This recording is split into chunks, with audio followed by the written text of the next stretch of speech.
das Contas. A Junta de Freguesia é... Missão da Costa do Império, não sei. Ninguém pensa nisto, mas... É sempre bom vir aqui ao Porto Santo, e o Partido Socialista entendeu se deslocar ao Porto Santo, juntamente com o grupo parlamentar, para acompanhar aquilo que se passa na ilha do Porto Santo. Como sabem, a Madeira assinou um plano de resgate fruto dos péssimos anos de governação, em especial dos últimos 10 anos, em que contraiu dívidas avultadas e que hoje entramos numa situação de ruptura e de falência do ponto de vista de tesouraria do Governo Regional, e é necessário entrar num processo de consolidação, e quem vai sofrer as consequências desses maus anos de governação são os madeirenses e os porto-santenses. O plano de sacrifícios que é imposto pelo Governo do PSD da região autónoma da Madeira vai ter consequências, e já está a ter consequências no dia-a-dia dos madeirenses e dos porto-santenses. Por isso o Partido Socialista entende que a região autónoma da Madeira não consegue ultrapassar esta situação só numa lógica de sacrifícios, e por isso necessitamos um percurso de auscultação de várias entidades para construirmos um roteiro para o crescimento económico e para apresentar medidas em sede do Parlamento que leve à inversão da atual situação económica que se vive na região autónoma da Madeira.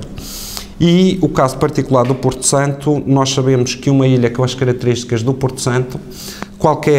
quaisquer medidas de austeridade têm um impacto muito maior, devido ao facto de termos uma economia nesta ilha muito pequena, termos uma economia a duas velocidades do ponto de vista temporal, uma economia de inverno e uma economia completamente diferente de verão, e isso tem características próprias no Porto Santo e tem consequências muito fortes no dia-a-dia das populações.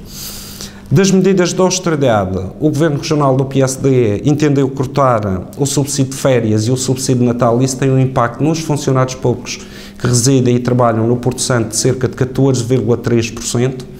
Cortou a semana passada o subsídio de insularidade em 50%, ou seja, 15% da massa salarial bruta sobre os funcionários que exercem as suas funções no Porto Santo, somando aos 14,3% que perdem com o subsídio de férias e o subsídio de Natal, totaliza 29,3% da massa salarial dos funcionários públicos do Porto Santo. É um corte radical, é um corte que os funcionários públicos do Porto Santo nunca tiveram até hoje, e é, digamos, uma diminuição do poder de compra do Porto Santo. Por outro lado, há uma série de medidas que têm a ver com o plano de resgate, nomeadamente aumentos em sede de IRS para toda a administração pública e para os funcionários que exercem também as funções aqui no Porto Santo. Numa terra em que não há portagens, os porto-santenses vão, ou melhor, numa terra em que não há vias rápidas, os porto-santenses vão ter que pagar uma portagem através do ISP, o Imposto sobre os Produtos Petrolíferos. Vão pagar mais EMI, vão pagar mais IVA, que sobe para 22% e que tem um efeito brutal numa economia insular como a da região autónoma da Madeira, mas no caso particular do Porto Santo tem um efeito muito grande, e tudo isto, segundo as nossas contas, leva, só neste capítulo destas medidas de austeridade que terão mais impacto a partir de abril, levam a uma perda de poder de compra de mais de 10%. Ou seja, somando a perda do subsídio de férias e subsídio de Natal, mais o corte no subsídio de insularidade, mais estes novos impostos e estes aumentos de impostos, os funcionários públicos, no caso particular do Porto Santo, perdem mais de 40% do seu vencimento. E isto coloca a situação do Porto Santo num alerta vermelho em termos daquilo que é a qualidade de vida até hoje e aquilo que será o futuro dos funcionários públicos a partir de agora, e também da restante população que trabalha noutras áreas e que, devido a estas medidas de austeridade, vão ter grandes dificuldades aqui no Porto Santo. Como sabem, o Porto Santo já tem, neste momento, 480 desempregados, pessoas inscritas no desemprego. Uma ilha que há bem pouco tempo atrás, ou há poucos anos atrás, tinha cerca de 40, 50 desempregados, neste momento já vai em 480. Nós falamos com várias entidades aqui no Porto Santo, com o Presidente da Junta, falamos com o Sindicato das Forças de Segurança, nomeadamente da PSP, falamos com alguns hoteleiros que exercem aqui as funções no Porto Santo, e estamos naturalmente preocupados com a situação aqui vivida. O que é certo é que o que nós sentimos é que o Governo Regional do PSD virou as costas ao Porto Santo. O Porto Santo não é só um mês de entre os 2 meses que tem de vida,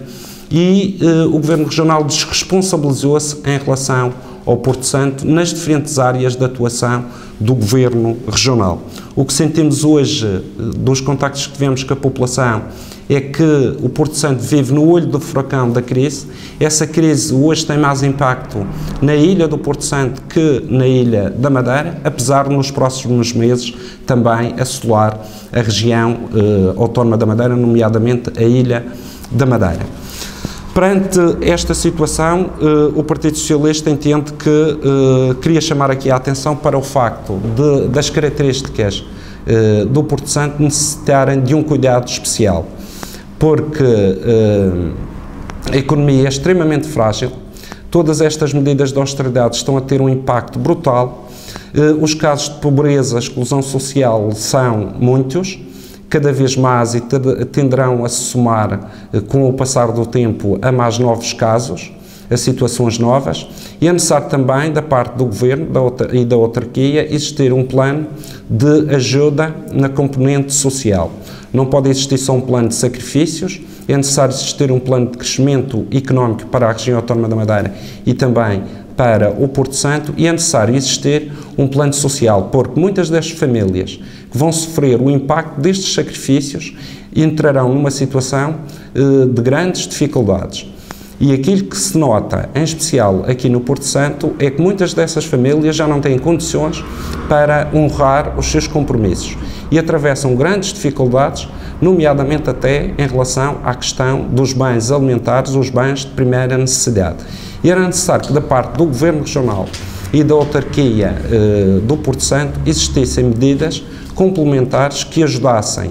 nestas situações de carência as populações do Porto Santo que precisam rapidamente de ajuda em matéria também até já ao nível alimentar. E, portanto, fazemos aqui um apelo às autoridades regionais que tenham atenção a economia do Porto Santo e a situação aqui vivida, no sentido de se tomar medidas para que esta situação tenha menos efeitos que aqueles que já estão a acontecer e aqueles que estão previstos face às novas medidas que aí vêm. Como sabem, a Ilha do Porto Santo tem uma cantina da função pública e o Governo Regional e a Câmara poderiam reestruturar essa cantina no sentido de servir bens alimentares e refeições às famílias que têm maiores dificuldades. Já há experiências desta natureza, mesmo na Ilha da Madeira,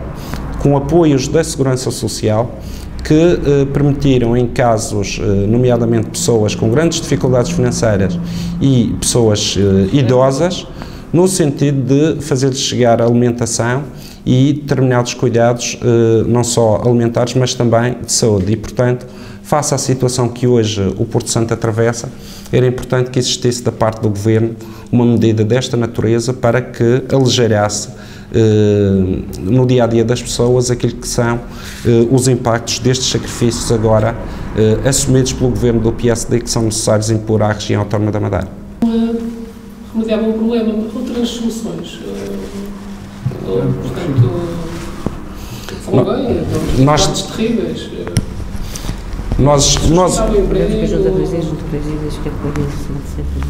Sim. Mas é assim, soluções. Nós temos aqui um problema que não pode ser visto só a nível do Porto Santo. A forma como foi negociado este plano de resgate ou de ajustamento foi, aliás, nós vimos dia 27 de dezembro o Presidente do Governo apresentar uma carta de intenções, ficou durante um mês a negociar com o Governo, PSD-CDS da República, e a 27 de janeiro, um mês depois, apresenta, já tinha uma carta de más intenções, apresenta um plano de ajustamento financeiro pior que aquele que tinha apresentado no final de 2011. E o problema começa aí, porque apresentou só um plano de sacrifícios, não criou nenhuma estratégia para a economia. Enquanto este Governo continuar à frente dos destinos da Madeira e do Porto Santo, a arrastar os pés sobre o peso da dívida, que vai lançando essa dívida sobre todos os madeirenses, sem mais 2 planos complementares, um plano para o crescimento económico e um plano de apoio social, a região autónoma da Madeira vai ter que padecer esta situação. E, portanto, quando olhamos para um governo regional que hoje não tem nenhuma credibilidade nas negociações com o Governo da República, daí resulta que alterações só irão existir, do ponto de vista económico e social, quando existirem alterações políticas profundas à frente dos destinos da região autónoma da Madeira e do Porto Santo. Sem isso não há credibilização dos rostos políticos da região autónoma da Madeira numa negociação com o Governo da República. Ao contrário, temos assistido por parte do PSD uma atitude de autêntica passividade, e aquilo que sentimos, por caricato que pareça, é que está o PSD aqui na Madeira e o PSD e o CDS na República, digamos, a torcer para que existam alterações políticas, quer em França, quer na Alemanha, em que os partidos de esquerda voltem ao poder, no caso da França e no caso da Alemanha, para que o país e a região tenham outra política em termos de futuro. E é ridículo que dois governos de direita estejam à espera que a Europa vire à esquerda para depois existirem outras políticas que levem ao crescimento económico. E, portanto, nós estamos a viver hoje uma situação europeia devido aos últimos anos de governos europeus que são largamente de direita, e estamos a assistir a esta situação do país, em que temos um governo no país que optou por ser mais troicano que a própria troika e lançar sobre os portugueses um grande número de sacrifícios, e por outro lado há um governo regional que é responsável por esta dívida colossal e que não esteve à altura daquilo que eram os desígnios do presente, que era uma negociação eficaz com o Governo da República que permitisse aligeirar no tempo o pagamento desta dívida, porque toda a gente sabe, e qualquer cidadão sabe, que os bolsos das empresas e dos madeirenses estão completamente vazios. E por mais impostos que aumentam, isso não se vai traduzir em receita fiscal, vai se traduzir em recessão e à diminuição da qualidade de vida dos madeirenses e porto-santenses. E, portanto, não é este o caminho que a direita tem para a região e para o país que irão resolver os problemas.